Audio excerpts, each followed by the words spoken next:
Audio কথনে সবাইকে স্বাগত জানাচ্ছি। আমরা শুরু করেছিলাম শীর্ষেন্দু মুখোপাধ্যায়ের রহস্য উপন্যাস ঋণ। এটি মূলত গোয়েন্দা শবরের একটি গল্প। আমরা প্রথম পর্ব আগেই পড়েছি এবং আপলোড করেছি। আজকের পর্বের ডেসক্রিপশন বক্সে আমি প্রথম পর্বের লিঙ্কও দিয়ে দিচ্ছি। আজকে আমি পড়ছি গল্পটির দ্বিতীয় পর্ব।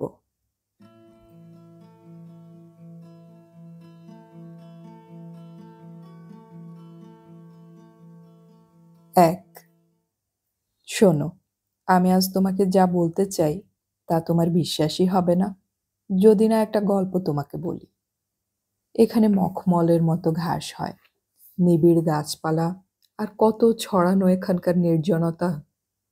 আমার বাড়ির কাছেই একটা বন, এখানে সবই অভয়ারণ্য।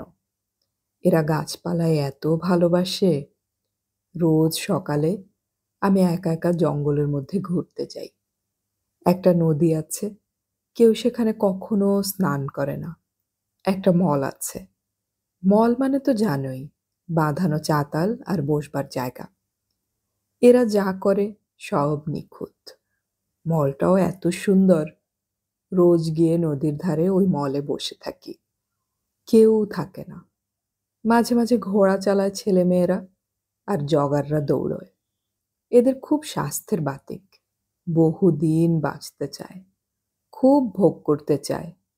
একদিন কি হলো জানো, খুব সকালে বেরিয়েছি, জঙ্গলের ভিতর দিয়ে হাঁটছি। সেপ্টেম্বর মাস, ফলের আর দেরি নেই। গাছের পাতার রং বদলে যাচ্ছে। কদিন পর সারা বনভূমি একদম রাঙা হয়ে যাবে। ফল যদি তুমি দেখতে, ইচ্ছে করছে আমার দুখানা চোখ তোমাকে পাঠিয়ে দেই। আমি চারদিক দেখতে দেখতে হাঁটছি। হঠাৎ পায়ে কি একটা ঠেকলো, শক্ত। তাকিয়ে যা দেখলাম, বুক হিম হয়ে গেল। একটা পিস্তল পড়ে আছে। কোথা থেকে এলো, কে ফেলে গেল? সর্বনাশ! ধারে কাছে সন্ডা গুন্ডা রেপিস্ট নেই তো? না বাবা, ফিরে যাওয়াই ভালো। শরীর কেঁপে টেপে আমার কি অবস্থা! ফিরবো বলে যেই ঘুরে দাঁড়িয়েছি, কি দেখলাম জানো? ভাবতেও পারবে না। রাস্তার ধারে একটা পুরনো গাছ গত ঝড়ে ভেঙে পড়েছিল, কেউ সরায়নি। সেই শুকনো গাছের ওপর একটা হাত নেতিয়ে পড়ে আছে, সাদা হাত। আমার কি অবস্থা তুমি ভাবতে পারো? বুক ধড়ফড় করে যাই যাই আর কি। তবু কি জানো, খুব ভয়ের মধ্যেও একটু সাহস ছিল। সকালবেলা, দিনের আলো, কাছাকাছি জগার আর রাইডাররা তো আছেই। আমি পা টিপে টিপে একটু এগিয়ে উঁকি দিয়ে বললাম, হুইজ দ্যাট? কেউ জবাব দিল না। দেখলাম একটা লোক কাত হয়ে পড়ে আছে, কপালের পাশটায় একটা ফুটো। অনেক রক্ত গড়িয়ে পড়েছে, তারপর জমে গেছে। ভয় পেলেও আমি তো ডাক্তার। গাছের ওপর নেতিয়ে পড়া হাতটা ধরে বুঝলাম মারা গেছে অনেকক্ষণ। রিগর মর্টিস শুরু হয়ে গেছে। বেশি বয়স নয়, 27-28। এক মাথা সোনালি চুল, সাদা একটা শার্ট আর ট্রাউজার্স পরা। আর মুখখানা এত কচি, এত সুন্দর যে কি বলবো। কি হলো জানো, হঠাৎ তোমার কথা মনে পড়ল। কেন মনে পড়ল বলো তো? ছেলেটার মুখখানায় তোমার আদল আসে। আর সেই যে মনে পড়ল, হঠাৎ যেন হু হু করে তুমি 7 সমুদ্র ডিঙিয়ে এসে আমার ভিতরে ঝড়ের মতো ঢুকে পড়ছিলে। ভেতরটা তছনছ হয়ে যাচ্ছিল। হঠাৎ এত কান্না কেন পাচ্ছিল বলো তো? আমি মলের দিকে দৌড়তে লাগলাম, চিৎকার করলাম। লোকজন জড়ো হলো। পুলিশ এসে ডেড বডি তুলে নিয়ে গেল। বাড়ি ফিরে এলাম কেমন যেন ভূতে পাওয়ার মতো। বসে বসে ভাবলাম আর ভাবলাম। একটা বহুকালের বন্ধ দরজা হঠাৎ খুলে যেন এক আশ্চর্য বাগানে পা দিয়েছি। চারদিক ফুলে ফুলে রঙে গন্ধে একাকার। কিন্তু কেন? তুমি বিশ্বাসই করবে না, 3 দিন আমার মাথা এলোমেলো রইল। কাজে মন দিতে পারিনি। বারবার কি মনে পড়ছিল বলো তো? ফুলশয্যার রাতে তুমি কোনো কথা বলার আগেই আমাকে অনেকক্ষণ ধরে চুমু খেয়েছিলে। অনেকক্ষণ কোনো কথাই বলতে দাওনি। এমনভাবে ধরেছিলে যে আমায় নড়তেও দাওনি। আমার খুব রাগ হচ্ছিল তোমার উপর। তোমাকে ভালো তো বাসিই না, বরং ঘেন্না করি। ভীষণ। কি ভয়ংকর রাগ হচ্ছিল আমার। তুমি যখন ছাড়লে, তখন আমি কি না বলেছি। যা খুশি। তোমার মুখটা কেমন নিভে গেল। কেমন ঠান্ডা আর পাথরের মতো হয়ে গেলে তুমি। এবার গল্পটা আরেকটু বলে নেই। জঙ্গলের মধ্যে যে ছেলেটা সুইসাইড করেছিল, তার নাম জর্জ। এখানে হাজার হাজার জর্জ। যা হোক, এই জর্জ কেন সুইসাইড করলো বলো তো? বললে তোমার বিশ্বাস হবে না। আমি জর্জকে চিনতাম না বটে, কিন্তু তার বাড়ি আমার খুব কাছাকাছি। পুলিশের কাছে শুনলাম জর্জের নতুন বউ তাকে ছেড়ে চলে যাওয়াতেই সে নাকি আত্মহত্যা করে বসেছে। শোনো কথা, হে দেশেও এরকম হয় নাকি? এখানে তো বর বউ সম্পর্কই অন্যরকম। ছাড়ছে, ধরছে, বিয়েও করছে না সব সময়। এত নিরাবেগ জাত, তবুও তো মাঝে মাঝে এরকম হয়। শুনে মনটা আরও খারাপ হলো। আর কি জানো, যত মন খারাপ, ততই যেন সেই মন খারাপটা আমি এনজয় করছিলাম। এটা একটা বিশ্বাস করার মতো কথাই নয়। মন খারাপ কি কেউ এনজয় করে? কিন্তু আমি যে করছিলাম। সেই মন খারাপের মধ্যে কি হলো বলো তো? আমার ভিতরে যেন বাইরের মতোই পাতা ঝরার সময় হলো। কি যে ছাই হলো মাথামুন্ডু বুঝতেও পারি না, বোঝাতেও পারি না। যখন বিয়ে হয়েছিল তখন কি বা বয়স বলো? আর বাবা জোর করে বিয়ে দিয়েছিল বলে সেই বয়সে কি যে রাগ হয়েছিল আমার। রাগ কি পান্টুর জন্যেও? ওই বদমাসটার জন্য কেন বলো তো চিরকালের একটা দাগ পড়ল জীবনে? সব মিলিয়ে মিশিয়ে বিয়ের সময় আমার মধ্যে আমি তো ছিলাম না। বাবার ক্যান্সার হয়েছে বলে যখন শুনছি, তখন মাথাটাই খারাপ হওয়ার জোগাড়। সব রাগ গিয়ে পড়ল বেচারা তোমার উপর। সেসব আমার পুরনো পাতা। এই পাতা ঝরার দিনে ৭ সমুদ্র পেরিয়ে এলে ঝড়ো বাতাসের মতো তুমি। আমার পাতা খসে পড়ল সব। এক সন্ধেবেলা ঘর অন্ধকার করে বসে আছি আমি। বাইরে নির্জন রাস্তা, তার ওপাশে ছবির মতো বাড়ি, তার পিছনে অন্ধকার বনভূমি। চেয়ে আছি, আকাশে মেঘ, বিদ্যুৎ চমকাচ্ছে। কি মনে হলো বলবো? হঠাৎ মনে পড়ল, সেই যে অনেকক্ষণ ধরে তুমি আমাকে চুমু খেয়েছিলে। তখন বুঝতে পারিনি, রাগ হচ্ছিল, কিন্তু ভিতরে ভিতরে খুব গভীর কোথাও সেই চুমুর স্মৃতি সুখের মতো শিহরণ নিয়ে আজও আছে। খুব রাগ করেছিলাম তোমার ওপর। আলাদা ঘরে থাকতাম। তুমি কি জানো, মাঝে মাঝে দরজাটা চুলের মতো ফাঁক করে লক্ষ্য করতাম তোমাকে। তুমি আমাকে আক্রমণ করতে চাও কিনা, তুমি কোনো জোর জবরদস্তি করবে কিনা, তা বুঝতে চেষ্টা করতাম। ভয় পেতাম তুমি হয়তো ধর্ষণ করবে আমায়। আজ মনে হয় আমি বোধহয় তাই চাইতাম। কেন জোর করলে না বলো তো? আজ খুব বুঝতে পারছি, সে সময় আমার মধ্যে দুটো উল্টো জিনিস কাজ করছিল। একই সঙ্গে একটা টান আর একটা প্রত্যাখ্যান। তখনকার বয়সটার কথা ভাবো, আমার জীবনটার কথা ভাবো, বুঝতে পারবে। কিন্তু এখন এই দূরদেশে বসে এই নতুন নিজেকে আবিষ্কার করে কি হবে বলো তো? সব তো চুকে বুকে গেছে। সম্পর্ক ছিঁড়ে ফেলেছি। একটা কথা বলে বিশ্বাস করবে? তোমাকে প্রথম দেখেই কিন্তু মনে হয়েছিল তুমি একটা ভালো লোক। কেন বলো তো? তুমি কি সত্যিই ভালো? কে জানে। কিন্তু স্বীকার করতে বাধা নেই, সেই জঙ্গলের মধ্যে ঘটনাটার পর থেকে আমার সব উল্টোপাল্টা হয়ে গেল। কতবার ভুল করব বলো তো জীবনে? আমার কিচ্ছু ভালো লাগছে না। ২, তোমাকে আমার খুব লম্বা একটা চিঠি লিখতে ইচ্ছে করছে। তাতে অনেক আবোল-তাবোল থাকবে। যা খুশি লিখব। পাগলামিতে ভরা। জানো গো, আমার কিন্তু একটু করে পাগলামিই দেখা দিচ্ছে বোধহয়। হঠাৎ আমার আজকাল এত আনন্দ হয় যেন আমি বর্ষার নদী দুকুল ছাপিয়ে কোথায় ছড়িয়ে পড়ছি। আবার অকারণেই বুক ভার, চোখে জল, মন মেঘলা। পড়াশোনার এত চাপ, এত ভীষণ সময়ের অভাব, তবু তার মধ্যেও এসব হয়। জানো না তো, এখানে কাজের চাপে মনের সব আবেগ শুকিয়ে যায়।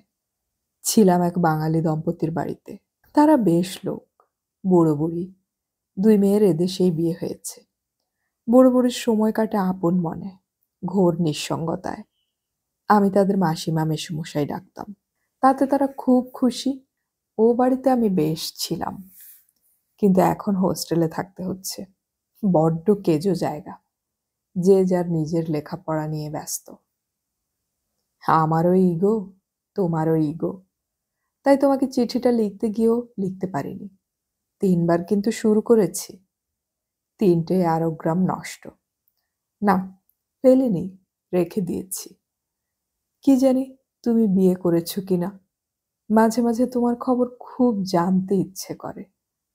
করেছো? সমীরণ প্রায়ই চিঠি লেখে, আমিও লিখি, কিন্তু তার কাছে জানতে চাইতে লজ্জা করে। কি ভাববে? আচ্ছা, টেলিপ্যাথি বলে কি কিছুই নেই? নেই কেন? আমি তো এই টেলিপ্যাথিতে তোমার কাছে কত কথা বলছি, শুনতে পাচ্ছ? প্রফেসর এজিফিয়েল সেদিন বলছিলেন, যাদের ইগো খুব প্রবল তাদের মধ্যে পাগলামির লক্ষণ থাকে। এই ইগো বড্ড জ্বালাচ্ছে আমাকে, জানো। তাই তোমাকে চিঠি লিখতে পারছি না। এটা আমার পাগলামি নম্বর 1।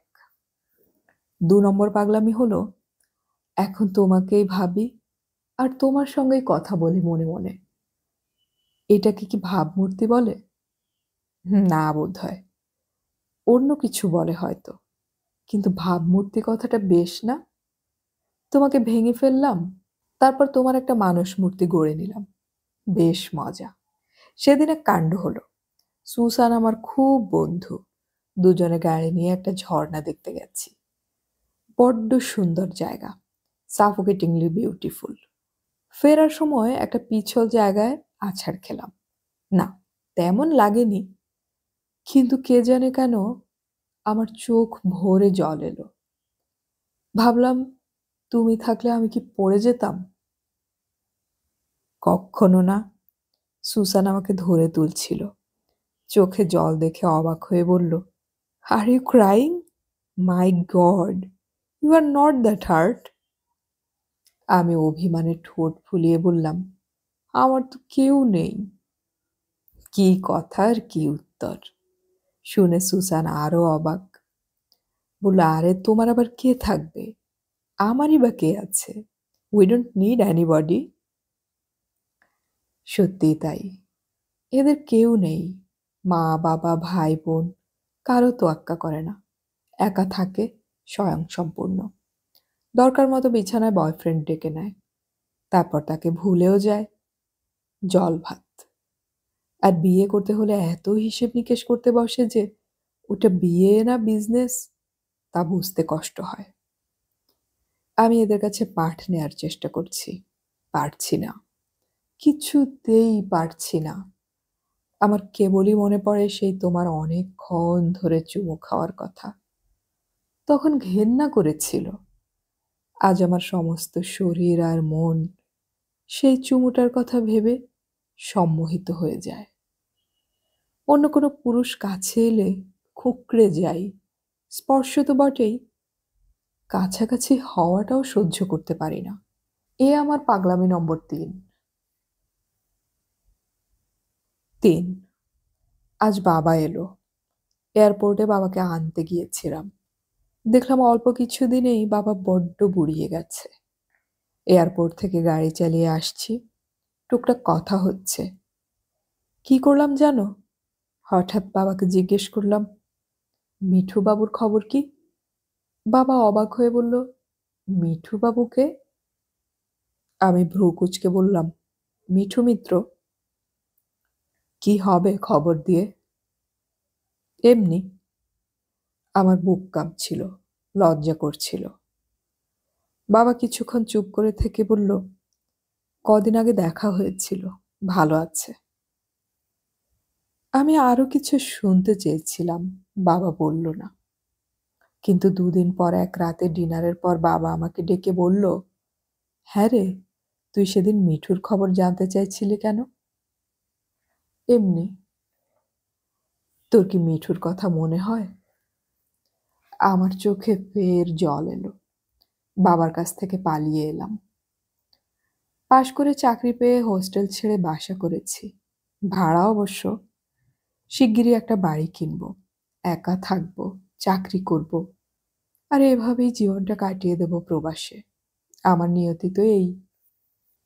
কয়েকদিন পর বাবাকে নিউ ইয়র্ক দেখাতে নিয়ে গেছি, কিন্তু বাবার তেমন বিস্ময় নেই। কি যেন ভাবছে। মেট্রোপলিটন মিউজিয়ামের রেস্টুরেন্টে চা খেতে খেতে বাবা হঠাৎ বলল, এইসব দেশে মেয়েদের পক্ষে একা থাকা বিপজ্জনক। কত মেয়ে তো আছে, এদেশে তো একা থাকাই রেওয়াজ। সেটা কেমনতর কথা? একা থাকার রেওয়াজ তাদের কাছে যারা নিরুপায়। আমিও তো তাই। তুই কেন নিরুপায়? এ কথার আর কি জবাব হয়? চুপ করে রইলাম। 4, বাবাকে আজ প্লেনে তুলে দিয়ে এলাম। প্রায় 1 বছর আমার কাছে রইল বাবা। কি যে ভালো লাগতো। আর কিছু নয়, বাড়ি ফিরে একজন আপন মানুষকে তো দেখতে পেতাম। এদেশের একাকিত্ব তুমি ভাবতেও পারবে না। পাড়া প্রতিবেশীদের সঙ্গে মাখামাখি করা যায় না, আড্ডা নেই, হুটহাট কারো বাড়ি যাওয়া যায় না। চেনা জানা লোকদের সঙ্গে টেলিফোনে কথা বলে আর কত সময় কাটে। সময়ও হাতে কম। উদয়াস্ত হাসপাতাল, রোগী, রিসার্চ। গতকাল বাবা বলছিল, একটু ভেবে বলতো দেশে কাউকে তোর কোনো মেসেজ দেওয়ার আছে কিনা। মাথা নেড়ে বললাম, না বাবা। মিঠু বোধহয় এখনো তোকে ফেলবে না। আমি তো তার দয়া চাই না। তোর যে কেউ নেই। তুমি তো আছো। আমি আর কদিন। আমার ইচ্ছে মিঠুর সঙ্গে বিয়েটা মেনে নে, সে বরং এখানে চলে আসুক। থাক বাবা, সে নিশ্চয়ই আমাকে ঘেন্না করে। রাগ তো থাকতেই পারে, কিন্তু সে বুদ্ধিমান, বিবেচক ছেলে। থাক না বাবা। মুখে যাই বলি বুকটা কেমন করছিল। এমন কি হয়? এমন কি হতে পারে? হলে হয়তো ভালোও হবে না। কল্পনা এক, বাস্তব আরেক। মিলবে না হয়তো। উজ্জ্বল অ্যাপ্রোচ করছে বারবার। জানি এটা সম্ভব নয়, তবু উজ্জ্বল যে আসছে তা মেনেও নেই। আর কিছুই নয়, এই সাংঘাতিক একাকিত্ব থেকে তো খানিকটা মুক্তি। একজন কথা বলার লোক। মোট 12টা অ্যারোগ্রাম জমা হয়েছে। ওপরে তোমার নাম আর ঠিকানা, ভিতরে 3 বা 4 লাইন লেখা। সবচেয়ে বড়টায় লিখতে পেরেছি 13 লাইন। পছন্দ হচ্ছে না। বাবা চলে যাওয়ার পর খুব কাঁদলাম, অনেকক্ষণ ধরে। আমার যে কি হবে। 3টে জেরক্স কপির দিকে চিন্তিত মুখে চেয়েছিল শবর দাশগুপ্ত। মিতালের ডায়েরিতে এই 3টে পাতাই পাওয়া গেছে, বাদবাকি পৃষ্ঠা সাদা। লেখাগুলোর ওপরে বা নিচে কোনো তারিখ নেই। অনুমান করা যায় প্রথমটা আর শেষেরটার মধ্যে সময়ের তফাৎ 2 বা 3 বছরের। এর মধ্যে আরো অনেক পৃষ্ঠা লেখা হয়েছিল নিশ্চয়ই। সেগুলো গেল কোথায় বোঝা যাচ্ছে না। কেসটা খুব মাখো মাখো হয়ে উঠেছে স্যার। এ তো রীতিমতো লাভ অ্যাফেয়ার। শবর তার বিচ্ছু টাইপের সহকারী নন্দলালের দিকে চেয়ে বলল, হাতের লেখা চেক করেছো? হ্যাঁ, ওসব ঠিক আছে। মিতালিরই হাতের লেখা। শেষ টুকরোটায় উজ্জ্বল সেনের রেফারেন্সটা দেখেছেন স্যার? দেখেছি। পান্টুর কি খবর? বাড়ি নেই, ধানবাদ না কোথায় কোন ধান্দায় গিয়েছে। আজ বা কাল ফিরবে, ফিরলেই তুলে নেব। খনিকা দেবীকে চেক করো। ওকে। আর কোনো ডায়েরি খুঁজে পাওনি? না স্যার, এই একটাই, মোট 3টে এন্ট্রি, কোনো পাতা ছেঁড়া ছিল না। কিন্তু বোঝা যাচ্ছে মিতালি দেবী সিস্টেমেটিক ছিলেন না। উনি এক এক সময়ে এক একটা ডায়েরিতে লিখতেন। বাকি ডায়েরিগুলো হয় উনি আমেরিকা থেকে আনেননি, নয়তো চুরি গেছে। মিঠু মিত্রকে কি তোলা হবে স্যার? এখন নয়, তুমি বাড়িটা আরেকবার সার্চ করো, দেখো যদি সিগনিফিক্যান্ট কিছু পাও। নন্দলাল চলে গেল। সবার চিন্তিত মুখে চেয়ার টেনে বসল। এইটাই মিতালির শোয়ার ঘর, দক্ষিণ পশ্চিম এবং পূবে খোলা, দেয়ালে হালকা ক্রিম রং।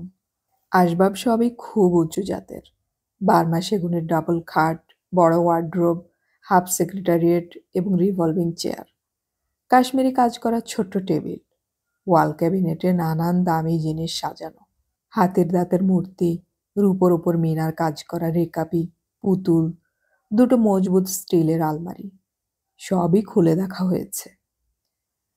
খাটের কাছ বরাবর মেঝেতে পড়েছিল মিতালি। মোট 2বার তাকে ছুরি মারা হয়েছিল, পিঠের দিক থেকে, হৃৎপিণ্ড বরাবর। মিতালি পড়েছিল কাত হয়ে বাঁ দিকে। চারদিকে অন্তত 12-13টা সেন্টের শিশি ভাঙা অবস্থায় পড়েছিল। ঘর সুগন্ধে এত ভরা ছিল যে পুলিশের কুকুর পর্যন্ত বিভ্রান্ত হয়ে যায়। স্নিকার ডগকে বিভ্রান্ত করার জন্যই যে সেন্টের শিশিগুলো ভাঙা হয়েছিল তাতে কোনো সন্দেহ নেই। একজন কেয়ারটেকার, একজন রান্নার লোক এবং একটি কাজের মেয়ে কোনো নতুন কথা বলতে পারেনি। ককটেল ডিনার সার্ভ করেছিল এক নামী ক্যাটারার। তাদের কাছ থেকেও পাওয়া যায়নি তেমন কোনো সূত্র। মোটামুটি যা জানা গেছে তা হলো রাত 11টা নাগাদ মিতালি সামান্য মাতাল অবস্থায় ওপরে উঠে আসে। দোতলায় সে একা থাকতো। সে শোয়ার ঘরে ঢুকে যাওয়ার পর মধ্যরাতে রান্নার লোক হরেন আর মালি ভজুয়া অনেক শিশি বোতল ভাঙার আওয়াজ শব্দ পায়। মিতালি মাতাল অবস্থায় ওসব করছে ভেবে উপরে ওঠেনি তারা। সবর উঠল, খানিকক্ষণ পায়চারি করলো, তারপর পিছনের বারান্দায় এসে দাঁড়ালো। খুন করে পালিয়ে যাওয়ার পক্ষে এই বারান্দাটি প্রশস্ত। পিছনে একটু বাগান এবং ঝোপঝাড় আছে। বারান্দা থেকে অনায়াসে নিচের ঘরের জানালার ওপরকার রেন শেডে নামা যায়। সেখান থেকে লাফিয়ে পড়লেই হলো। না, সবর দাশগুপ্ত খুশি হচ্ছে না। মোটিভ অ্যাঙ্গেলটা পাল্টে যাচ্ছে, কোথাও একটা নট রয়ে যাচ্ছে। চোখ বুজে সে আবার নতুন করে পূর্বাপর ভাবতে লাগলো। নমস্কার মিত্তির মশাই, আপনাকে আবার জ্বালাতে এলাম। ক্লান্ত বিধ্বস্ত চেহারার মিঠু দরজাটা ছেড়ে দিয়ে ভদ্র গলায় বলল, আসুন। আপনি তো বেশ ভেঙে পড়েছেন দেখছি। ও কিছু নয়, বসুন। আমাদের আরও কিছু জানার আছে মিত্তির মশাই। We want your help. বলুন। আপনি সেদিন মিতালি দেবীর সঙ্গে দেখা করেছিলেন, আপনাদের মধ্যে কথাও হয়েছিল। আমি সেই কথাগুলোই জানতে চাই। প্রথম স্টেটমেন্টটাই তো বলেছি। জানি, তবু আরেকবার বলুন। মিঠু মাথা নেড়ে বলল, ওর বেশি আমার আর কিছুই বলার নেই। মিতালি দেবী কি আপনাকে ডেকে পাঠিয়েছিলেন? মিঠু ক্লান্ত চোখে চেয়ে বলল, একটা যোগাযোগ হয়েছিল। কিরকম যোগাযোগ? আপনার তো টেলিফোন নেই, তাহলে? আমার অফিসে টেলিফোন আছে। ও হ্যাঁ, ও কথাটা মনে ছিল না। তাহলে মিতালি দেবী আপনাকে অফিসেই টেলিফোন করেছিলেন? আমি সে কথা বলিনি। যোগাযোগটা কবে হয়েছিল? ঠিক মনে নেই। মারা যাওয়ার দিন কি? না। না? তার মানে আপনার মনে আছে। ব্যাপারটা আপনি চেপে যেতে চাইছেন। কেন? কিন্তু কথা না বলার অধিকার আমার আছে। কিন্তু তাতে একটা মার্ডার কেস ক্ষতিগ্রস্ত হলে নয়। আমি যে কথা বলতে চাইছি না তার সঙ্গে ওর খুনের সম্পর্ক নেই। আপনি কি অ্যাপয়েন্টমেন্ট করে মিতালি দেবীর বাড়িতে যান? না, হঠাৎই গিয়েছিলাম। কিন্তু একটা অ্যাপয়েন্টমেন্ট আপনাদের মধ্যে হয়েছিল। সেভাবে নয়। মিতালি দেবী দেশে এসেছেন তার বাবার মৃত্যুর খবর পেয়ে, প্রায় ১ মাস আগে। এর মধ্যে তার সঙ্গে আপনার একবারই দেখা হয়েছিল কি?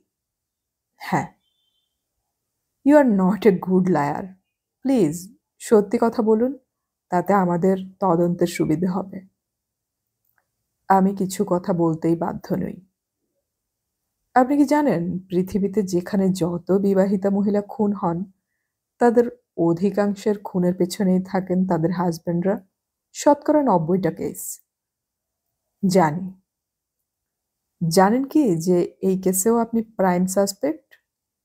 অনুমান করছি, কিন্তু আমার কিছুই করার নেই। You are a cool customer. Mithu একটা দীর্ঘশ্বাস ফেলল। কিছু বলল না। মিঠুবাবু, আপনার পাসপোর্টটা একটু দেখাতে পারেন? পাসপোর্ট? আমার পাসপোর্ট নেই। সে কি? পাসপোর্ট করেননি? না, আমার দরকার পড়েনি। এই জেরক্স কপিগুলোর হাতের লেখা চিনতে পারেন? পারি। মিতালির লেখা। মিতালির লেখা বলে চিনলেন কি করে? বলতে পারবো না, চিনি। এই হাতের লেখা কোথায় দেখেছেন? চিঠিতে বা ডায়েরিতে? মনে নেই। তিনি কি আপনাকে চিঠি লিখতেন? না। আপনি ডায়েরির এই ৩টে কপি একটু পড়ে দেখুন। মিঠু কপিগুলো হাতে নিল, পড়তে লাগলো। তার মুখের দিকে ঈগলের মতো তীক্ষ্ণ দুটি চোখ নিষ্পলক নিবদ্ধ রইল সারাক্ষণ। মিঠুর মুখে তেমন কোনো ভাবান্তর হলো না। পড়া শেষ করে সে একটা শ্বাস ফেলে মাথা নিচু করে বসে রইল। মিঠুবাবু, আমি ক্রাইমের লোক। হৃদয়ের ব্যাপারটা ভালো বুঝি না। এই ব্যাপারটা আমার কাছে খুবই অবাক ঠেকছে। আপনি কি ব্যাখ্যা করতে পারেন? না। আপনার কি মনে হয় এগুলো ফলস এবং ফ্রড? কেউ মিতালির হাতের লেখা নকল করে আমাদের বিভ্রান্ত করতে চাইছে? হতে পারে। আর যদি তা না হয়, যদি সত্যিই মিতালি দেবীরই লেখা হয়, তাহলে বুঝতে হবে তিনি আপনার প্রেমে হাবুডুবু খাচ্ছিলেন। মিঠু জবাব দিল না। হাবুডুবুই যখন খাচ্ছিলেন, তখন তার পক্ষে সবচেয়ে স্বাভাবিক হলো দেশে ফিরেই আপনার সঙ্গে যোগাযোগ করা, তাই না? নাও হতে পারে। সেটা কিরকম? অনেকে আছে মনে মনে অনেক কিছু বানিয়ে নেয়, বাস্তবকে এড়িয়ে চলে। মিতালি কি সাইকিয়াট্রিক কেস? আমি জানি না। আপনি এমসেন অ্যান্ড অ্যাসোসিয়েটসের নাম কখনো শুনেছেন? খুব সূক্ষ্মভাবে একটু শক্ত হয়ে গেল কিনা মিঠু তা ভালো বুঝতে পারল না সবর। একবার চকিত দৃষ্টি নিক্ষেপ করে মাথা নিচু করল। বলল, কেন? শুনেছেন কিনা বলুন না। শুনতেও পারি। শুনেছেন মশাই, শুনেছেন। কলকাতার পুরনো অ্যাটর্নি। আপনার শ্বশুর এদের মক্কেল ছিলেন। ও, আপনি কি জানেন এদের কাছে মিতালি দেবীর একটা ডিড আছে? থাকতে পারে। অত নির্বিকার থাকবেন না। ডিডটা আপনার নামে করা। মিতালি দেবী তার সব সম্পত্তি রক্ষণাবেক্ষণের ভার আপনাকে দিয়ে গেছেন। আপনি এখন এক বিশাল সম্পত্তির মালিক, তাই না? কাস্টোডিয়ান আর মালিক তো এক কথা নয়। ডিডটা কি আপনি দেখেছেন? মিতালি দেবীর কলকাতার যাবতীয় সম্পত্তি দেখাশুনো, প্রয়োজনে বিক্রি করা বা যে কোনো সিদ্ধান্ত নেওয়ার অধিকার আপনাকে দেয়া হয়েছে। পাওয়ার অফ অ্যাটর্নি একটা সাধারণ জিনিস। খুব সাধারণ কি? তাছাড়া মিতালি দেবীর সিঙ্গল ব্যাংক অ্যাকাউন্টকে সম্প্রতি জয়েন্ট অ্যাকাউন্ট করা হয়েছে আপনার সঙ্গে। এটাও স্বাভাবিক। মিঠু একটা শ্বাস ফেলে বলল, কলকাতায় ওদের বিষয় সম্পত্তি দেখাশুনো করার কেউ নেই। ফলে ফলে উনি ওর ডিভোর্স করা স্বামীকে পরম বিশ্বাসে সবকিছুর ভার দিয়ে ফেললেন। মিঠু চুপ। মোটিভটা উনিই তৈরি করেছিলেন। মিতালি দেবীর সবচেয়ে বড় ভুল হয়েছিল আপনাকে এতটা বিশ্বাস করা। সবকিছু যেই হাতের মুঠোয় এলো, অমনি নিষ্কণ্টক হওয়ার জন্য আপনি তাকে নির্মমভাবে সরিয়ে দিলেন। কাজটা আমি করিনি। নিজের হাতে করেননি বলছেন? তাহলে কি ভাড়াটে খুনি অ্যাপয়েন্ট করেছিলেন? মিতালিকে খুন করার কোনো কারণ আমার ছিল না। এগুলো কি কারণ নয়? আমার কাছে নয়। তাহলে আপনার সুবিধার জন্য আমি ঘটনাগুলো একটু সাজিয়ে দিই। শ্রীমতী মিতালি ঘোষ একদিন আমেরিকায় একটি ঘটনা থেকে হঠাৎ আবিষ্কার করলেন যে তিনি আপনাকে আকণ্ঠ ভালোবাসেন। সেই হদ্দমুদ্দ ভালোবাসায় এই রোমান্টিক ও একটু ইমপ্র্যাকটিক্যাল মহিলা ডায়েরিতে পাতার পর পাতা নিজের হৃদয় আবেগ ভরে ফেলতে লাগলেন। অথচ ইগো এবং লোকলজ্জায় আপনার সঙ্গে যোগাযোগ করে উঠতে পারলেন না। দেশে ফিরে এসে বরুণ ঘোষ কিছুদিন পর মারা গেলেন। মিতালি দেবী সেই মৃত্যু উপলক্ষে দেশে ফিরলেন। তিনি তখন সম্পূর্ণ একা। এই অবস্থায় তিনি আকুল হয়ে লজ্জা সংকোচ ছেড়ে প্রথমেই ছুটে এলেন আপনার কাছে। হয়তো আত্মসমর্পণও করলেন। এই গ্যাপগুলো যদি আপনি ভরাট করতে পারতেন তাহলে আমাদের পক্ষে সুবিধে হতো। যাকগে, যা বলছিলাম, উনি তো আপনার প্রেমে হাবুডুবু খাচ্ছিলেন, কিন্তু আপনি তো খাচ্ছিলেন না। আপনার বুকে দীর্ঘকালের একটি অপমান বিষধর সাপের মতো অপেক্ষা করছিল। আপনার জন্ম মাস নভেম্বর। আপনি একজন স্করপিও। স্করপিওর জাতকদের প্রতিশোধ স্পৃহা হয় সাংঘাতিক। তার উপর আপনি লোভী। সম্পত্তির লোভেই না আপনি মিতালি ঘোষের অতীতের কলঙ্কের কথা এবং বিয়েতে তার অনিচ্ছা জেনেও তাকে বিয়ে করেন। হয়তো বিয়ের পর তার সম্পত্তি হাতিয়ে নিয়ে তাকে তাড়িয়ে দিতেন। কিন্তু থ্যাংক গড, মিতালি দেবী সময় থাকতেই আপনাকে ডিভোর্স করে আমেরিকায় চলে যান। আপনার কপালটা কিন্তু দারুণ ভালো। মিতালি দেবী সম্মোহিতের মতো ফিরে এসে আপনার কাছে নিজেকে সমর্পণ করলেন। এর চেয়ে সুবর্ণ সুযোগ আর কি হতে পারে বলুন? তার উপর আপনি একজন গুন্ডা প্রকৃতির লোক, নিষ্ঠুর ও আবেগহীন, কুল কাস্টমার। আপনি মিতালির তালে তালে একটু নাচলেন, তার সম্পত্তির কাস্টোডিয়ান হলেন, জয়েন্ট অ্যাকাউন্টের কয়েক লাখ টাকা আপনার নাগালের মধ্যে এসে গেল। এরপর মিতালি দেবীর মতো একজন আবেগ সর্বস্ব ছিটিয়াল মহিলাকে জিইয়ে রাখার কোনো কারণ আপনার ছিল না, তাই না? নিজেই হোক বা ভাড়াটে দিয়েই হোক, আপনি তাকে সরিয়ে দিলেন। বাই দি বাই, খুনের দিন রাত 1টা থেকে 2টোর মধ্যে আপনি কোথায় ছিলেন বলুন তো?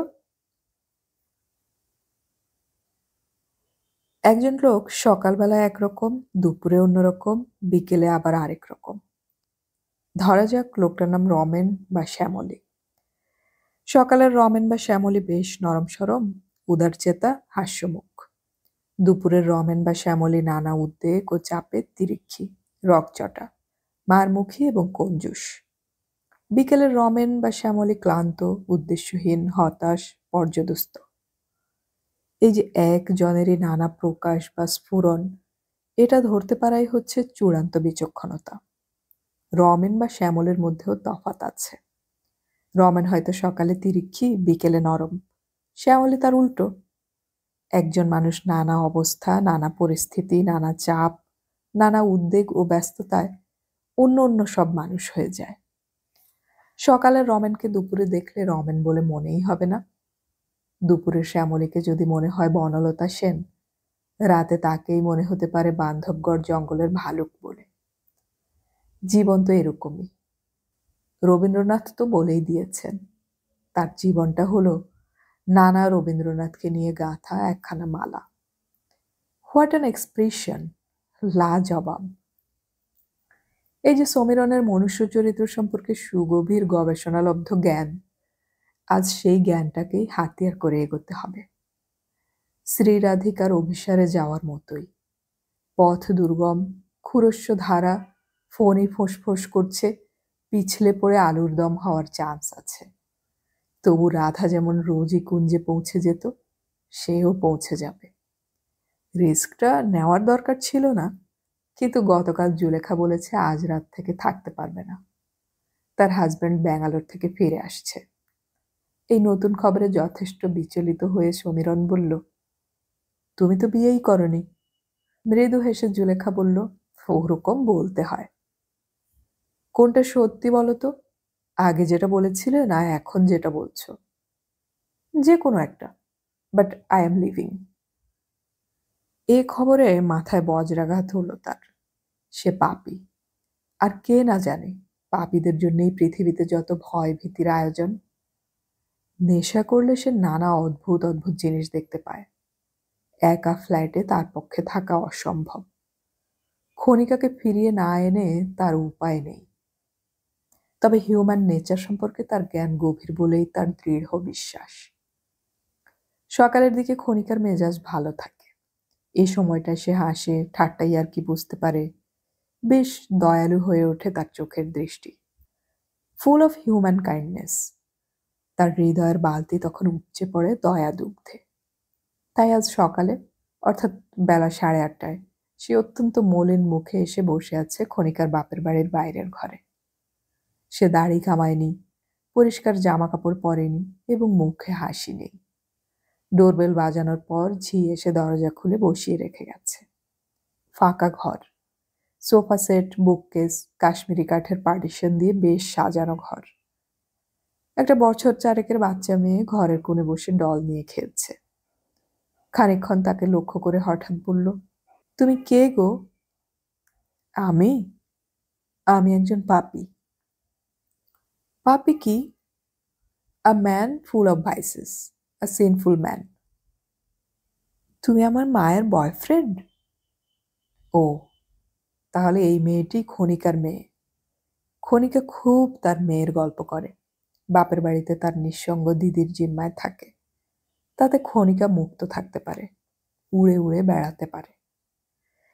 সে বলল, আমি একজন পাপী খুকি। ঝি চা নিয়ে এলো। ক্ষণিকা এলো না। তবে চা আসাটা ভালো লক্ষণ। বরফ গলতে চাইছে। ইগোর চৌকাঠটা ডিঙোতে পারছে না। লজ্জার লতা যেন জড়িয়ে ধরছে অভিসারে গমনোদ্যোগী শ্রী রাধিকার দুখানি পা।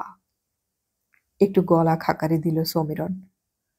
বাচ্চা মেয়েটা হাম্পটি ডাম্পটি গানটা গাইছে। আজকাল কত বাচ্চাই গায়। সমীরণ চায়ে চুমুক দিল। এই সময়টায় ক্ষণিকার হৃদয় বালতি ভরে আছে ফেন শীর্ষ দয়ার দুধে। এ সময়ে সে ভিখিরিকেও ফেরায় না। বাচ্চা মেয়েটার গানে উদ্বুদ্ধ হয়ে সমীরণ একটু গুনগুন করল, ফেরাবে কি শূন্য হাতে? ঘুম ঘুম চোখে সামান্য একটু আড়মোড়া ভাঙতে ভাঙতে শ্লথ পায়ে ভিতরের দরজায় এসে দাঁড়ালো ক্ষণিকা। চোখে নিষ্পৃহ দৃষ্টি। ঢিলা একটা ড্রাগনের ছবিওয়ালা কিমোনো পরনে। চুলগুলো অবিন্যস্ত। চোখে অপার বিস্ময়।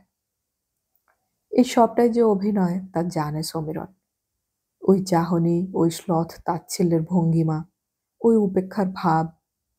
ওর আড়ালেই রয়েছে সেই অমোঘ বালতিটা, টলটল করছে ভরভরন্ত দুধে। উদ্বেল হতে নেই। চায়ের কাপটা ধীরে নামিয়ে রেখে মাথা নত করে অপরাধীর মতো বসে রইল সে। এও অভিনয়। কমল হাসান বা নাসিরুদ্দিন শাহর সঙ্গে সে এখন পাঞ্জা কষতে পারে।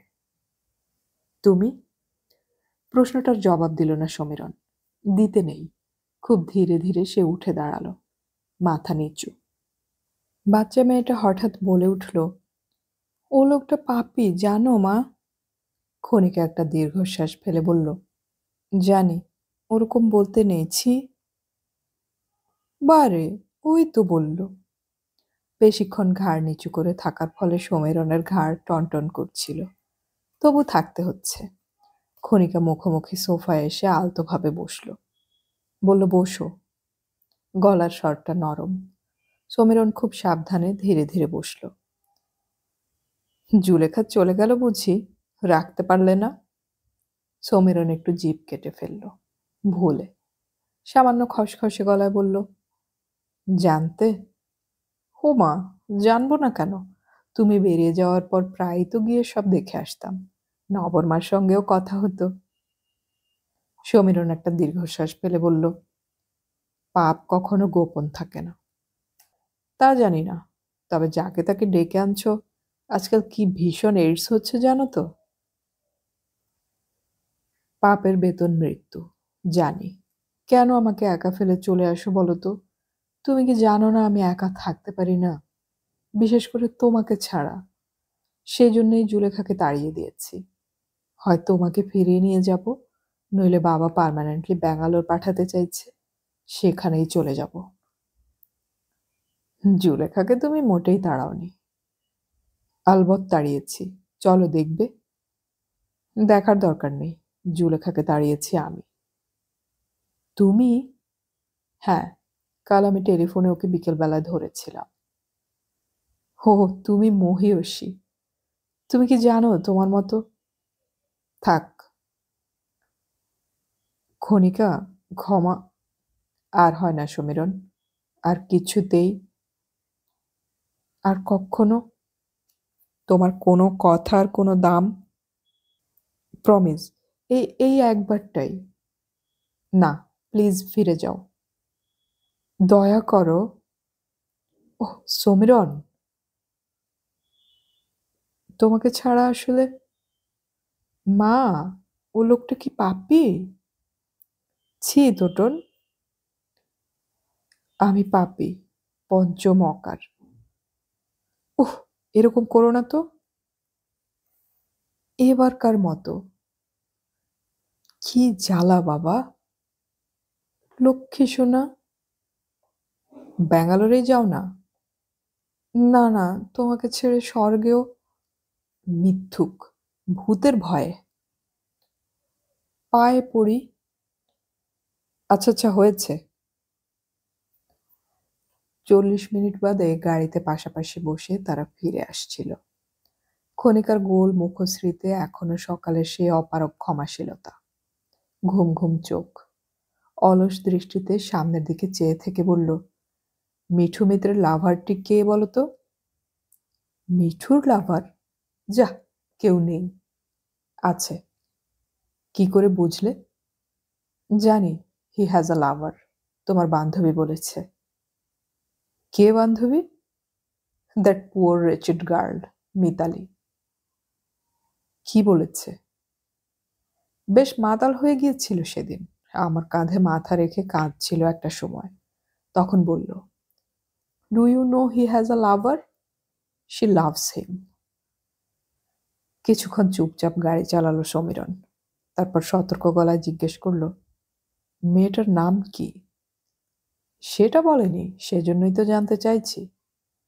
সমীরণ মাথা নেড়ে বলল, আমিও জানি না, তবে তোমাকে একটা কথা বলি, মাতালদের কথায় কখনো বিশ্বাস করো না। করি না, কিন্তু মিতালিকে সেদিন লক্ষ্য করেছ? শি ওয়াজ এক্সট্রিমলি ডিস্টার্বড, আর সেই জন্যই ওরকম আনাড়ির মতো মদ খাচ্ছিল। ডিস্টার্ব থাকার একটা কারণ তো আছে। ব্যাপারটা লজিক্যাল নয়, কিন্তু she was in love with Mithu. Logical নয় কেন? ডিভোর্সের এতদিন পর এবং এত দূরের দেশে থেকে হঠাৎ প্রেমে পড়ে যাওয়াটা কি স্বাভাবিক? খুব স্বাভাবিক।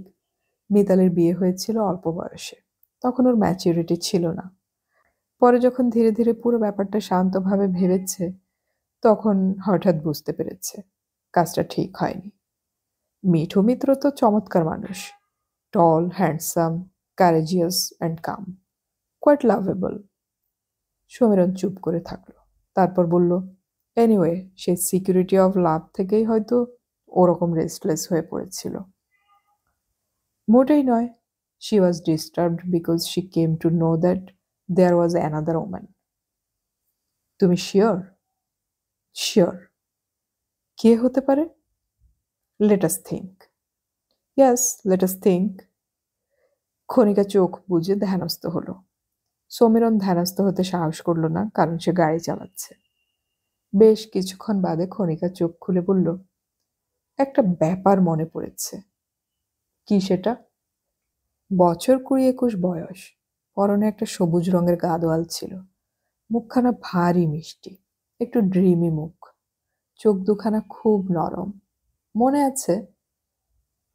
একটু গম্ভীর হয়ে সমীরণ বলে, তোমার মনে থাকা উচিত, ডিনারের সময় আমার বাহ্য জ্ঞান ছিল না। ডিনারের অনেক আগেই তাকে দেখতে পেয়েছো নিশ্চয়ই, মনে পড়ছে? আমি মেয়েদের দিকে তাকাই না। শুধু তাকাও না, চোখ দিয়ে গিলে খাও। আচ্ছা আচ্ছা, আমাকে মেডিটেট করতে দাও। তার আগে বলো, এই মেয়েটি সম্পর্কে কি বলেছিল মিতালি? কিছু বলেনি।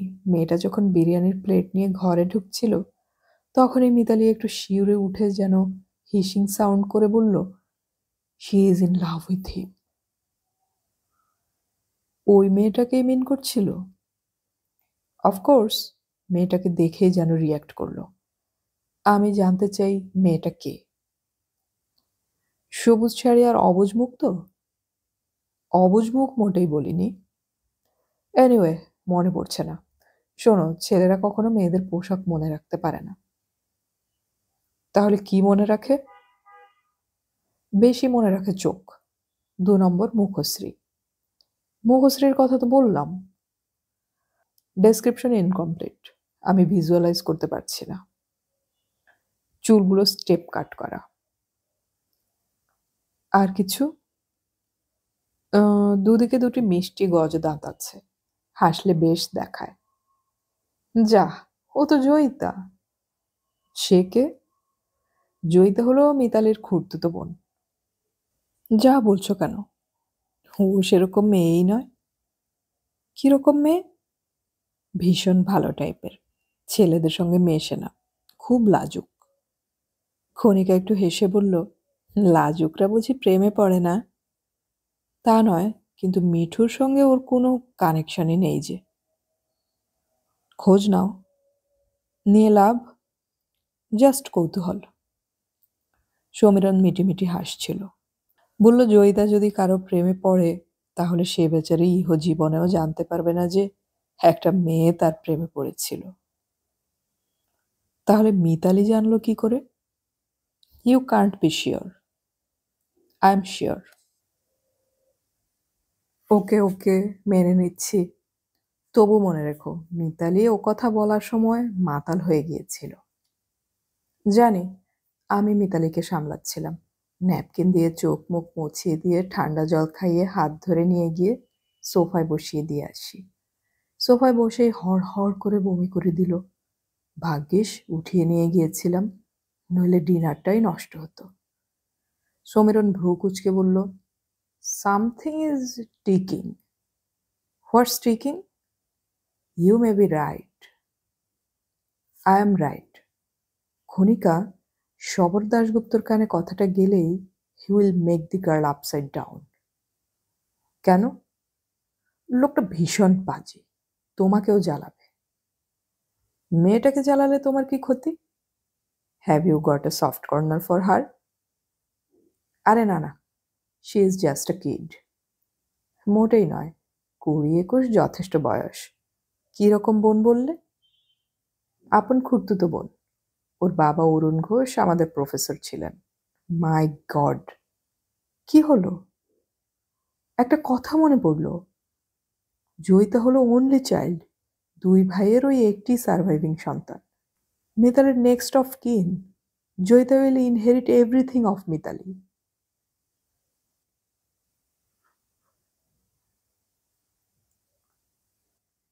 তখন কি তার 13 বছর বয়স নাকি 14? বোধহয় মাঝামাঝি। এলাহাবাদ ব্যাংকের একটি বিশেষ ব্রাঞ্চে অ্যাকাউন্ট খোলার জন্য তার বড্ড ব্যাকুলতা দেখা দিয়েছিল হঠাৎ। বিশেষ একটা কাউন্টারে ছোট্ট মুখখানা বাড়িয়ে সে করুণ গলায় বলেছিল, আমি কি একটা অ্যাকাউন্ট খুলতে পারি? মিঠু কয়েক সেকেন্ড চেয়ে থেকে চিনতে পারল। বাসর ঘরে মেয়েটি অনেক রবীন্দ্রসঙ্গীত শুনিয়েছিল। মিঠুর কানে লেগে আছে একটা কলি, সখী ভালোবাসা কারে কয়। সে কি কেবলই যাতনাময়। একটু হেসে মিঠু বলেছিল, কেন পারবে না? মেয়েটি হাস্যহীন মুখে করুণ দৃষ্টিতে মিঠুর দিকে চেয়েছিল। ওই বয়সেও সে বুঝতো তার দিদি মিতালি এই লোকটাকে যাচ্ছে তাই অপমান করেছে, নাকচ করেছে। অথচ মিঠুদাকে তার কি ভালোই লেগেছিল বিয়ের রাতে। কেমন ভদ্র, কেমন গম্ভীর, কি পার্সোনালিটি, আর কি দারুণ ম্যানলি চেহারা। মুগ্ধ সম্মোহিত হয়ে গিয়েছিল সে। ওই বয়সে ওই তার প্রথম উথাল পাতাল বুক। মিঠু যদি জামাইবাবু হয়ে থাকতো, তবে ঠিক সামলে নিত নিজেকে সে। কিন্তু বিয়ের পরই মিতালি দিয়ে এমন করতে লাগলো, তারপরে ছেড়েই দিল। বড্ড কষ্ট হয়েছিল তার। আবার সেই সঙ্গে অদ্ভুত এক আনন্দ। অ্যাকাউন্ট খোলার পর একদিন, মাত্র একদিনই একটা ভুল করে ফেলেছিল, যার জন্য আজও নিজেকে ক্ষমা করতে পারে না সে। একদিন টাকা তুলবার ওছিলায় চেকের সঙ্গে জেমস ক্লিপে আটা একটা চিরকুট দিয়েছিল মিঠুকে। তাতে ইংরেজিতে লেখা ছিল, how deeply I love you. Mithu চেকটা নিল, চিরকুটটা দেখল, তারপর গম্ভীর হয়ে গেল, ভীষণ গম্ভীর। আর একটাও কথা বলেনি সেদিন।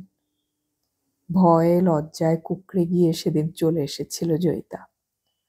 15 দিন বাদে আবার গিয়েছিল। না, আর কখনো ভুল করেনি সে। শুধু কাউন্টারের এক পাশ থেকে অন্য পাশে চোখ তুলে তাকাতে পারেনি। কিন্তু তার হৃৎপিণ্ড এত জোরে শব্দ করছিল সেদিন, মিঠু কি শুনতে পায়নি? পেয়েছিল নিশ্চয়ই। তবু শুধু ভদ্রগলায় একবার জিজ্ঞেস করেছিল, কেমন আছো? তারপর 3 বছর ধরে যতবার ব্যাংকে গেছে ততবারই ওই ভদ্রগলায় একটি প্রশ্ন, কেমন আছো? তার বেশি একটি কথাও নয়, কখনো নয়। জয়িতা মৃদু স্বরে বলতো, ভালো। আর তার বুকের ভেতর উত্তাল হয়ে উঠত হৃৎপিণ্ড। 3 বছর বাদে অন্য ব্রাঞ্চে প্রমোশন পেয়ে চলে গেল মিঠু। একবার বলেও গেল না। জয়িতা অ্যাকাউন্ট তুলে নিল না, অপেক্ষা করল। রসা রোডের দিকে তার যাওয়ার কথাই নয়, তবু স্কুলের পর তার মাঝে মাঝে লেকের দিকে যাওয়ার খুব দরকার পড়তে লাগলো। প্রথম প্রথম বন্ধুদের সঙ্গে, তারপরে এক একদিন একা। এলাহাবাদ ব্যাংক তখন তার কাছে পৃথিবীর সবচেয়ে গুরুত্বপূর্ণ জায়গা। ব্যাংকের দরজা থেকে একটু দূরে একটা গাছের আড়ালে দাঁড়িয়ে থাকতো। দেখা হতো না। একদিন সাহস করে ঢুকেছিল। অনেককে দেখল, যাদের দেখার দরকার ছিল না। তারপর একদিন দেখল মিঠু বেরিয়ে এলো। কোনো দিকে না তাকিয়ে তার বিশাল মোটর বাইকে উঠে ভোঁ করে কোথায় চলে গেল। যথেষ্ট। ওটুকুও তখন কম নয়। 3 দিন ধরে সেই দেখার রেশ রইল। একদিন মাকে বলেছিল, আচ্ছা, মিঠুদা তো ইচ্ছে করলেই এখন বিয়ে করতে পারে না মা? পারেই তো, অত ভালো ছেলে। তবে করছে না কেন? করবে করবে, হয়তো কথা চলছে। কে খবর রাখে বাবা? কেউ খবর রাখেও না। সে রাখত। জ্যাঠামশায়ের বাড়ি মাত্র 2 স্টপ দূর। সে হঠাৎ হঠাৎ গিয়ে হাজির হতো। এ কথা সে কথা, তারপর মিঠুদার কথা। জ্যাঠামশাই নিজের মেয়ের উপর সন্তুষ্ট ছিলেন না। বলতেন, আমি কিছু ভুল করিনি, মিতালি একদিন বুঝবে। জ্যাঠামশাই, মিঠুদা কি বিয়ে করবে? তা কি জানি মা। মাঝে মাঝে আসে, খোঁজ খবর নিয়ে যায়। লজ্জায় সংকোচে তাকে কিছু জিজ্ঞেসও করতে পারি না। বিয়ে তো করাই উচিত। বেশি দিনের কথা নয়, মাত্র 1-1.5 বছর আগে একদিন জ্যাঠামশাই বললেন, সামনের শনিবার মিঠুকে খেতে বলেছি। ভারী সংকোচ, কিছুতেই রাজি হয় না। আমি বেশ লম্বা ছুটিতে আমেরিকা চলে যাচ্ছি বলে রাজি করিয়েছি। তুইও একটু আসিস তো মা। হরেনি রাঁধবে, কিন্তু সে তো পুরনো মানুষ, এখনকার রান্না জানে না। তুই একটু ওই চাইনিজ টাইনিজ কিছু একটা রান্না করিস তো। ছেলেটা নিজে রেঁধে খায়, সেদ্ধ পোড়া খেয়েই হয়তো থাকে। তখন তার 19 বছর বয়স। তখন তার কি উদ্বেল হৃদয়। মারাত্মক শনিবারটা যেন ডবল ডেকারের মতো ধেয়ে আসছিল। সেদিন তার মা বাবারও নিমন্ত্রণ ছিল। রেসিপির বই দেখে খুব যত্ন করে সে রেঁধেছিল চিলি চিকেন আর প্রন ককটেল। জ্যাঠামশাইয়ের ছোট্ট খাওয়া টেবিলে 4 জন খেতে বসেছে। জ্যাঠামশাই, মা, বাবা আর মিঠু। মুখ তুলে মিঠুই হঠাৎ বলল, এ কি, তুমি বসবে না? সবেগে মাথা নেড়ে সে বলেছিল, না, আমি সার্ভ করব। তাই কি হয়? বসে যাও, সবাই একসঙ্গে খাই। সবাই শুনে হাঁ হাঁ করে উঠল। হ্যাঁ হ্যাঁ, তুইও বসে যা, হরেন সার্ভ করবে। কেমন একটা অ্যারেঞ্জমেন্ট হলো। তাকে বসতে হলো মিঠুর বাঁ পাশে, কাঁধ ঘেঁষে। চোখ মুখ লজ্জায় ঝাঁ ঝাঁ করছিল তার। মুখ তুলতে পারে না খাবে কি। আর তখন মিঠুর গা থেকে একটা মিষ্টি পুরুষালী উত্তাপ আসছিল, আর মাদক একটা গন্ধ। কথাবার্তা হচ্ছিল, সে একটুও বুঝতে পারছিল না কারো কথা। মিঠু হঠাৎ বলল, এসব তুমি রেঁধেছ? বাহ, খুব ভালো রাঁধতে পারো তো তুমি। আর কি কি পারো বলো তো? গান গাইতে পারো জানি, আর কিছু? কিছু না। মা বলল ফিলোজফিতে অনার্স নিয়ে বিয়ে পড়ছে। সে আমি জানি। জানে? কি করে জানে মিঠু? ডিনার পর অনেক রাত অবধি গল্প হয়েছিল। না, জয়িতা কথাই বলেনি, শুধু কাছাকাছি একটা দূরত্বে বসে অনুভব করেছে মিঠুকে। সে এক অতলান্ত অনুভূতি। কি যে হচ্ছিল তার বুকের ভেতর। মিঠু কি তাকাচ্ছিল তার দিকে? সে দেখেনি, কিন্তু সে জানে। চোর চোখে মিঠু বহুবার দেখেছিল তাকে, বহুবার। মা বাবার সঙ্গে সে যখন বেরিয়ে আসছিল, তখন সঙ্গে সঙ্গে মিঠুও। বিদায় নেওয়ার একটু আগে হঠাৎ 2 পা পিছিয়ে তার সঙ্গ ধরে বলল, তোমার চিরকুটটার জবাব দেওয়া হয়নি, একদিন দেব। লজ্জায় মরে যাচ্ছিল সে, নার্ভাস। মিঠুর মোটর বাইকের শব্দ যতক্ষণ শোনা গিয়েছিল, ততক্ষণ তার শরীরে ঝংকার। চিরকুটের জবাব দেবে বলেছিল মিঠু। জবাবটা এলো মাসখানেক পর, এক অভিনব উপায়ে। ডাকে তার কাছে এলো সাদার্ন ক্লাবে ভর্তি হওয়ার একটা ফর্ম। সেই ফর্মের এক কোণে ছোট্ট করে লেখা, প্লিজ মিঠু। হাসবে না কাঁদবে ভেবেই পেল না জয়িতা। এটা কি রসিকতা নাকি অন্য কিছু? অনেক ভেবে সে বুঝতে পারল মিঠু হয়তো তার সঙ্গ চায়, কিন্তু সঙ্গ পাওয়ার অন্য কোনো উপায় হয়তো সে ভেবে পায়নি। অল্প বয়সীদের মতো মাঠে ময়দানে বা হোটেলে রেস্টুরেন্টে বসে প্রেম করা হয়তো মিঠুর পছন্দ নয়। হয়তো সাদার্ন ক্লাবে ব্যায়াম বা মার্শাল আর্টের ক্লাসে তারা অনেক কাছাকাছি হতে পারবে। অনেক লজ্জা, সংকোচ এবং অনেক দ্বিধা জয় করতে হয়েছিল জয়িতাকে। একদিন কুণ্ঠিত পায়ে হাজিরও হলো সাদার্ন ক্লাবে। তাকে দেখে মিঠুর মুখে ভারী চমৎকার একটা হাসি ফুটে উঠেছিল। সেই হাসিটাই তার প্রথম উপহার। জয়িতা জীবনে কখনো খেলাধুলা বা ব্যায়াম করেনি। প্রথম প্রথম তার শরীরে কি ব্যথাই না হয়েছিল, তবু করত। মিঠু বলতো কদিন পরেই দেখবে শরীর কেমন হালকা আর ফিট লাগবে। কখনো তাদের মধ্যে স্পষ্ট করে কোনো ভালোবাসার কথা হয়নি। সব সময়ে তার দরকারও হয় না। ভালোবাসার মধ্যে একটা নীরবতাও কি নেই? সে নিজে প্রগল্ভ নয়। মিঠুও কম কথার মানুষ। তারা খুব কাছাকাছি হতো।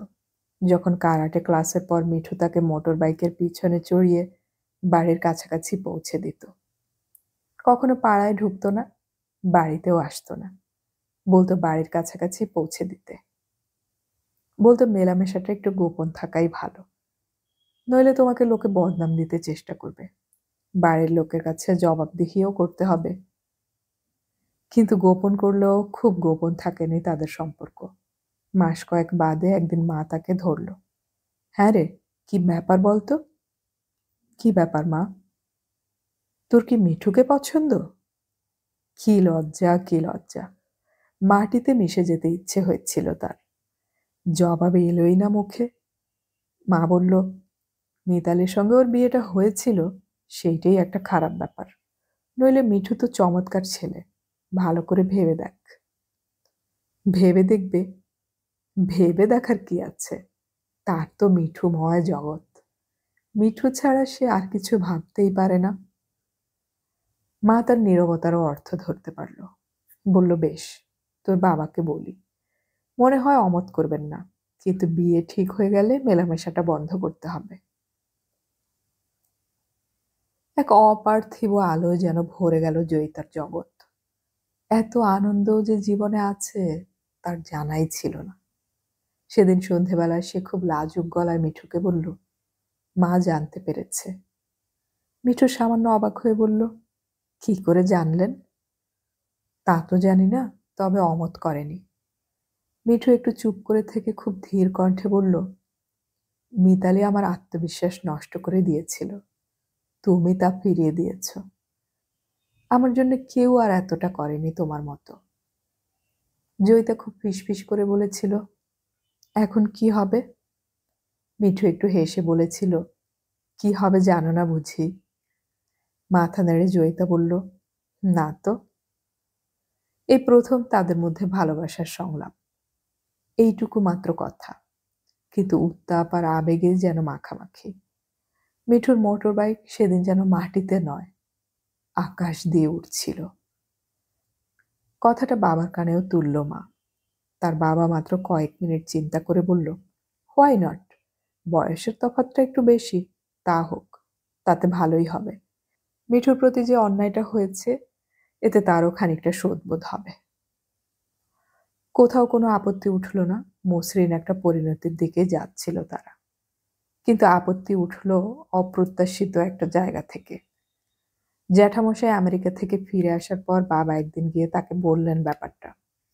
জ্যাঠামশাই যেন ভীষণ চমকে বললেন, না না, তা হয় না, তা কিছুতেই হয় না। জয়িতার বাবা অবাক হয়ে বললেন, কেন হয় না? কোথাও তো বাধা দেখছি না। জ্যাঠামশাই বারবার বললেন, বাধা আছে, সে তুই বুঝবি না। জ্যাঠামশাই আর ব্যাখ্যা করেননি। ব্যাখ্যা করার সময়ও আর পাননি। পরদিন গভীর রাতে বাথরুমে পড়ে গিয়ে তিনি মারা যান, সেরিব্রাল। খুব কেঁদেছিল জয়িতা। একটা সম্পর্ক শেষ হয়ে গেল। মিঠু তার ভূতপূর্ব শ্বশুরের শ্মশান বন্ধু হয়েছিল। দুদিন বাদে এয়ারপোর্টে মা বাবার সঙ্গে জয়িতা গিয়েছিল মিতালিকে নিয়ে আসতে। কি উদ্ভ্রান্ত, শোকাহত চেহারা মিতালির। এক ঝটকায় যেন বয়স বেড়ে গেছে অনেক। বাবার খুব ইচ্ছে ছিল মিতালিকে নিজের বাড়িতে নিয়ে আসে। মিতালি বলল, না কাকু, তার দরকার নেই। ও বাড়িতে বাবার কত স্মৃতি আছে বলতো। বরং জয়িতা কয়েকদিন আমার সঙ্গে থাক, নইলে আমার একা একা লাগবে। প্রথম 2-4 দিন শোকের ভাবটা কাটিয়ে ওঠার পরই তাদের দুই বোনের মধ্যে কথার ফোয়ারা খুলে গেল। দিনের বেলা জয়িতার কলেজ, মিতালিরও উকিল অ্যাটর্নির কাছে বা ব্যাংকে যাওয়া। গল্প হতো রাতে, দোতলায় শোয়ার ঘরে মস্ত খাটে পাশাপাশি শুয়ে। শ্রাদ্ধ বা নিয়মভঙ্গ কোনো অনুষ্ঠানেই মিঠু আসেনি। কিন্তু এক সন্ধেবেলা সাদার্ন ক্লাব থেকে বেরিয়ে মাঠের ওপর খানিকটা একসঙ্গে হেঁটেছিল দুজন। মিঠু একটু চিন্তিত। বলল, জয়িতা, মিতালি আমাকে কিছু বলতে চায়। কি? তা জানি না, কিন্তু তোমাকে একটা অনুরোধ করব। বলুন না। তুমি আমাদের কথা, তোমার আমার কথা মিতালিকে জানিয়ে দিও। কেন? আমার যে ভীষণ লজ্জা করবে। তোমার লজ্জা নিয়েই তো হয়েছে আমার বিপদ। মিতালিদের সঙ্গে আপনার দেখা হয়েছে? হ্যাঁ, মিতালি আমার ব্রাঞ্চে গিয়েছিল। উমা! She is a bit of repentant. জয়িতার বুক অজানা ভয়ে অন্ধকার হয়ে গিয়েছিল। সে উদ্বিগ্ন গলায় প্রশ্ন করল, তাহলে কি হবে? মিঠু একটু হাসল। কি হবে তুমি জানো না? বলুন না। মিতালি অনেক দূরে সরে গেছে জয়িতা। জয়িতার বুকে যে কাঁপুনি উঠল তা সে বোঝাতে পারবে না। মিতালি মস্ত পার্টির আয়োজন করল, ককটেল ডিনার। জয়িতার ইচ্ছে ছিল পার্টির পর মিতালিকে ফাঁক বুঝে বলবে কথাটা। কিন্তু কি হলো? আগের রাতে যখন দু বোনে কথা হচ্ছিল, তখন মিতালি বলল, তুই কি প্রেমে পড়েছিস? জয়িতা অবাক হয়ে বলল, কেন বলো তো? তোর চোখ মুখ বলছে, তোর গলার স্বর বলছে, তোর আনমনা ভাব বলছে তুই প্রেমে পড়েছিস। জয়িতার দু হাতে মুখ ঢেকে ফেলেছিল। লজ্জার কি আছে বল না। জানি না। তার মানে সত্যিই প্রেমে পড়েছিস? কে রে? জয়িতা একটা বুদ্ধির কাজ করলো। বলল, আজ নয় মিতালিদি, কাল বলবো। কেন? কাল কেন? জয়িতা বলেনি। সেই রাতটা সে ভালো করে ঘুমোতেও পারেনি। পরদিন সকাল থেকেই ঘরদোর সাজানো, পরিষ্কার করা, এসব নিয়ে ব্যস্ত রইল তারা। দুপুরে খাওয়ার টেবিলে যখন মুখোমুখি, তখন মিতালি জিজ্ঞেস করল, কাল বলিসনি, আজ বলবি? বলবো, খেয়ে নাও, তারপর বলবো। খেতে খেতেই মিতালি বলল, ছেলেটা ভালো? জানি না। ভালো করে বলছিস না কেন? বলবো মিতালিদি, তুমি রাগ করবে না তো? রাগ করব? তুই কাউকে ভালোবাসলে আমার রাগ করার কি? খাওয়া তখন শেষের মুখে। জয়িতা শুধু মিঠুর আদেশ পালন করার জন্যই তার সব লজ্জা, সংকোচ আর ভয় মুঠোয় ধরে রেখেই বলল, মিঠুদা। কে বললি? বলে অবাক হয়ে চেয়ে রইল মিতালি। জয়িতা মাথা নিচু করে টেবিল ছেড়ে পালিয়ে গেল। সে কি বিস্ফোরণ ঘটিয়েছে সেটা বুঝতে একটু সময় লেগেছিল তার। মিতালি বজ্রাহতের মতো কিছুক্ষণ বসে রইল খাওয়ার টেবিলে। তারপর একতলার লিভিং রুমের সোফায় অনেকক্ষণ পড়েছিল চুপচাপ। তারপর ডেকোরেটরের লোকেরা এলো ডাইনিং হলে টেবিল চেয়ার সাজাতে। এলো ক্যাটারার, তাকে উঠতে হলো। আড়াল থেকেই লক্ষ্য করছিল জয়িতা, সামনে যায়নি। মিঠু এলো বিকেলের দিকে হঠাৎ। দৃশ্যটা এই জীবনে কখনো ভুলতে পারবে না জয়িতা। দোতলায় সাজছিল মিতালি। সিঁড়ি দিয়ে নেমে এসে মিঠুর দিকে চেয়ে অনেকক্ষণ স্তব্ধ হয়ে রইল। তারপর হঠাৎ একটা অস্ফুট চিৎকার করে ঝাঁপিয়ে পড়ল মিঠুর বুকে, ভগ্ন স্তূপের মতো। শুধু বলছিল, প্রবল কান্না ভেদ করে বলছিল, বিশ্বাস করি না, বিশ্বাস করি না। মিঠু পাথরের মতো দাঁড়িয়ে রইল। জয়িতা চলে গেল পিছনের বাগানে। এই দৃশ্যের সাক্ষী হয়ে থাকা তার পক্ষে অসম্ভব। তাকে গিয়ে পিছনের বাগানে ধরল মিতালি। চোখের জল মুছে ফেলেছে, মুখে একটা হাসি ফুটিয়েছে অনেক কষ্টে। তাকে দু হাতে আঁকড়ে ধরে বলল, বেশ করেছিস, বেশ করেছিস, আমি খুশি হয়েছি, বিশ্বাস কর।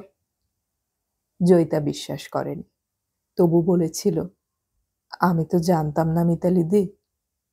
মিতালি একটু চুপ করে থাকার পর বলল, এই কি জানার মতো কথা? কিচ্ছু নয় রে, আমি তো একটা পাগল, কত ভুল করেছি জীবনে, সব ঠিক হয়ে যাবে। মুখে বলল, কিন্তু কিছুই ঠিক ছিল না সেদিন মিতালির। জন্মে মদ ছোঁয়নি, সেদিন জলের মতো খেলো। কত কি উল্টোপাল্টা বলতে লাগলো লোকজনকে, কেঁদে ফেললো, হাসতে লাগলো, কিছুই ঠিক ছিল না। পার্টি শেষ হওয়ার একটু বাদেই চলে এসেছিল জয়িতা। বুক ভার, মনে ভয়, অনিশ্চয়তা। এই অদ্ভুত পরিস্থিতি থেকে কিভাবে মুক্তি ঘটবে? জয়িতা দেবী, মিতালি দেবীর খুনের কেসে আপনাকে কয়েকটা প্রশ্ন করার আছে। কিন্তু পুলিশকে তো আমি যা বলার বলেছি। হ্যাঁ হ্যাঁ, সেটা আমি জানি, কিন্তু তদন্ত যত এগোয় ততই নতুন তথ্য বেরোতে থাকে, নতুন নতুন সত্য উদ্ঘাটিত হতে থাকে। একটু শক্ত বাংলা বলে ফেললাম, মাফ করবেন। আর যত এসব হতে থাকে ততই মামলার প্যাটার্নটা পাল্টে যেতে থাকে।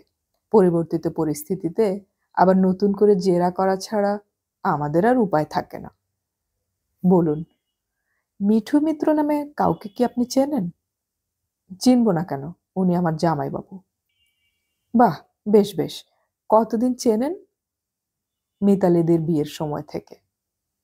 চমৎকার, আপনি নিজেই বলেছেন যে উনি আপনার জামাইবাবু। তার মানে কি যে উনি এখনো আপনার জামাইবাবু এবং আপনি ওর শালি? তার মানে? মানে বিয়ের পর, ইমিডিয়েট পরেই যে ওদের ডিভোর্স হয়ে যায়, এটা কি আপনার জানা নেই? কেন থাকবে না? আফটার ডিভোর্স, যখন আইনত স্বামী আর স্ত্রীর সম্পর্ক থাকে না, তখন সেই বিয়ের সূত্রে গড়ে ওঠা আত্মীয়তার সম্পর্কগুলোও কি থাকে? না থাকা উচিত? ও হ্যাঁ, সেই অর্থে আমাদের সম্পর্ক নেই।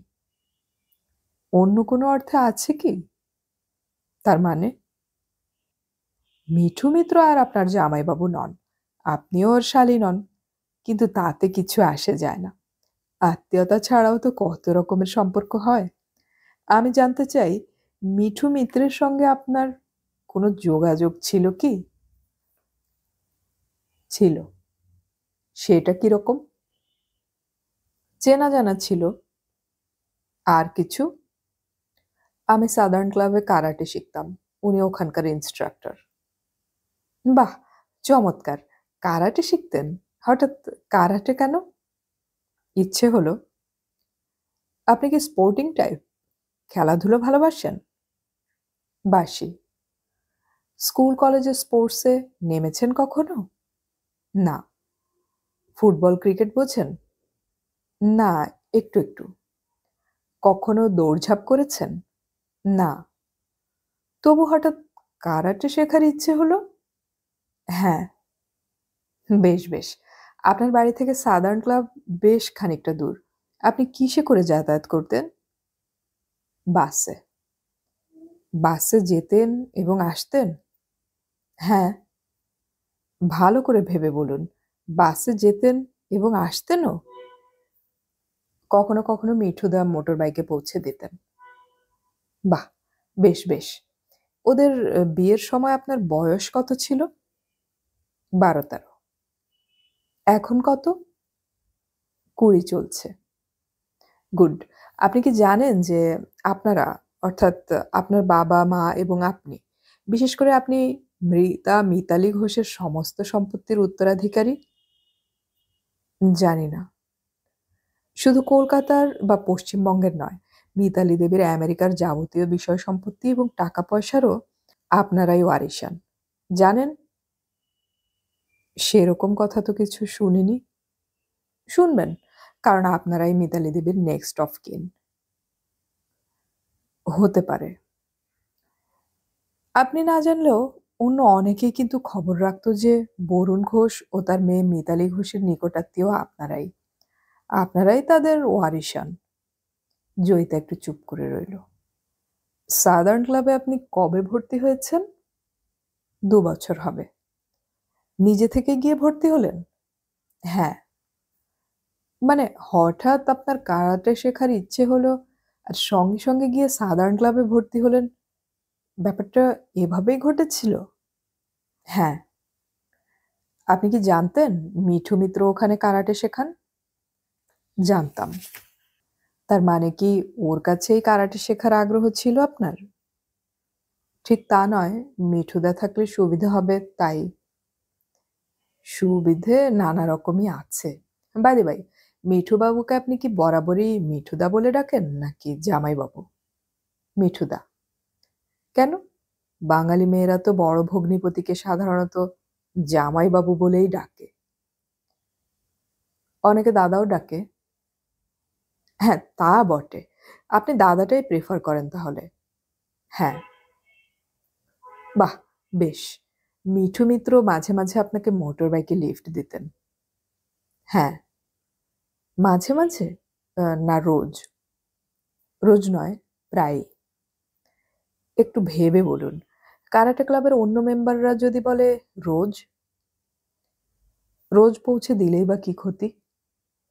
ক্ষতি? ক্ষতির প্রশ্নই ওঠে না। আমরা সত্যি কথাটা জানতে চাইছি মাত্র। রোজ। বাহ! এই তো চাই। কবে থেকে আপনাদের মধ্যে শালি আর ভগ্নিপতির সম্পর্কটা ঘুচে গিয়েছিল বলতে পারেন?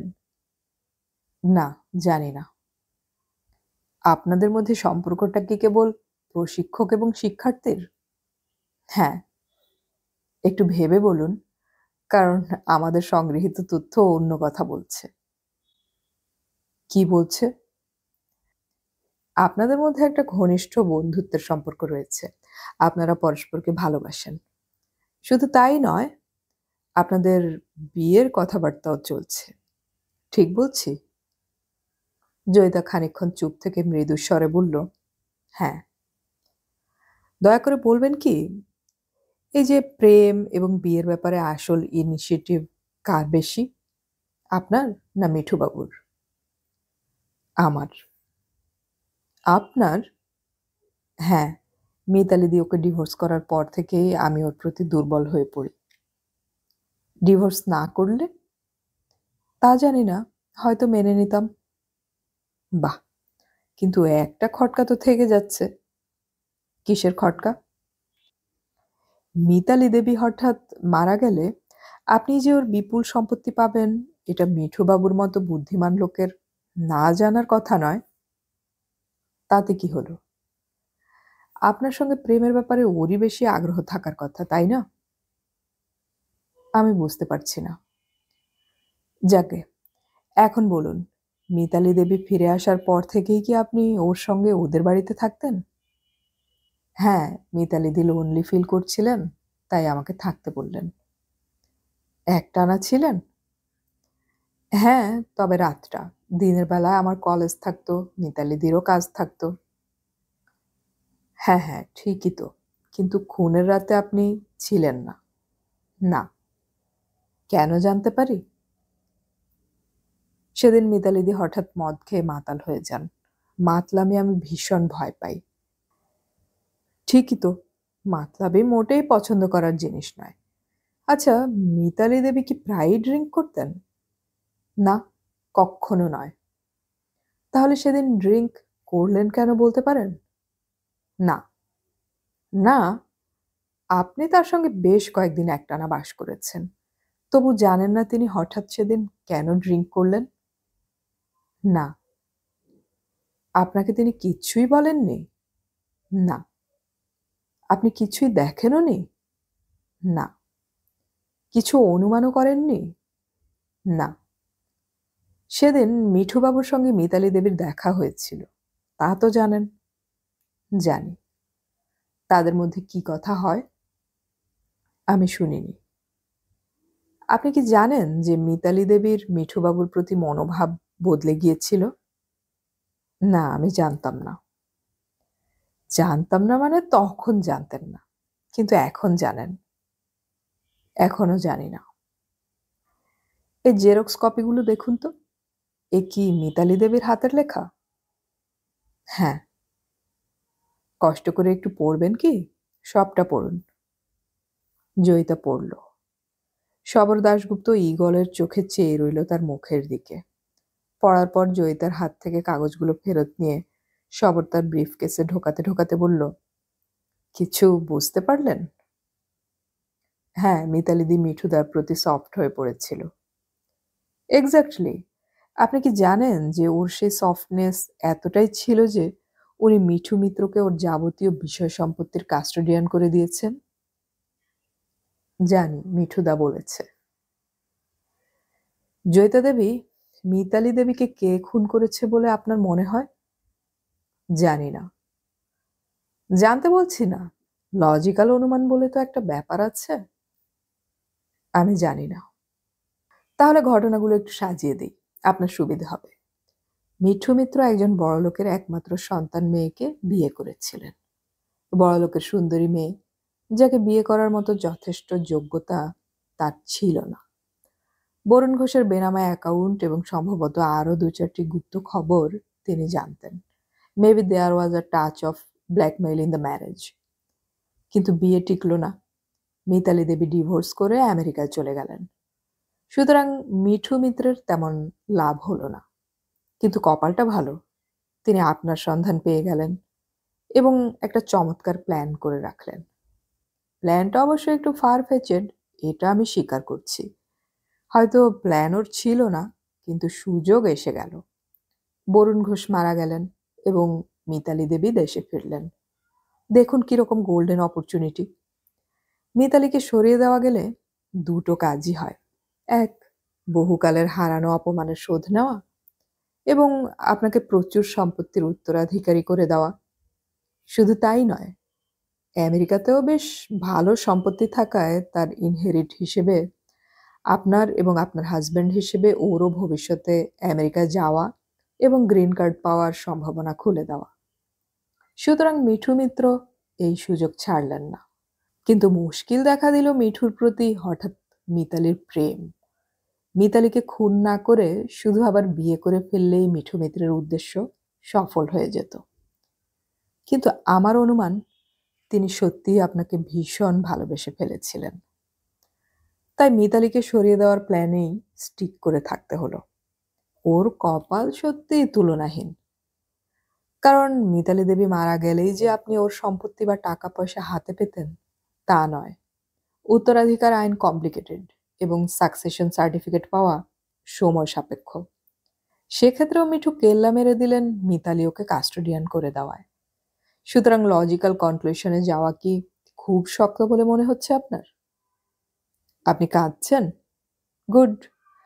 আশা করি মূল্যবান চোখের জলটা আপনি সমাজের একজন জঘন্য অপরাধী এবং ঠান্ডা মাথার খুনির জন্য অপব্যয় করছেন না। এই কান্নাটা যদি অসহায় হতভাগিনী মিতালি দেবীর জন্য হয়ে থাকে, তবে ইট ইজ মোস্ট ওয়েলকাম। আমি আর পারছি না, আমাকে আজ ছেড়ে দিন।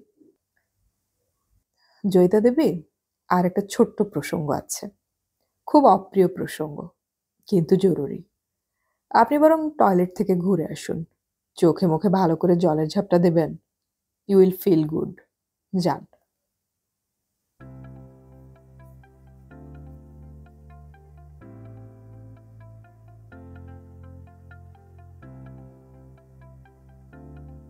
এতক্ষণ আমি পড়ে শোনালাম শীর্ষেন্দু মুখোপাধ্যায়ের লেখা রহস্য উপন্যাস ঋণ এর ২য় পর্ব।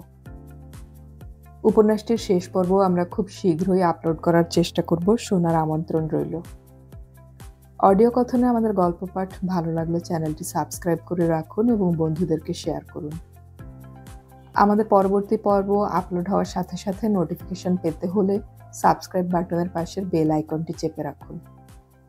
আমাদের গল্প পাঠ আপনাদের কেমন লাগছে তা কমেন্টে অবশ্যই জানাবেন। গল্প পড়ি, গল্প শুনি, বাংলা গল্প ছড়িয়ে পড়ুক সবখানে।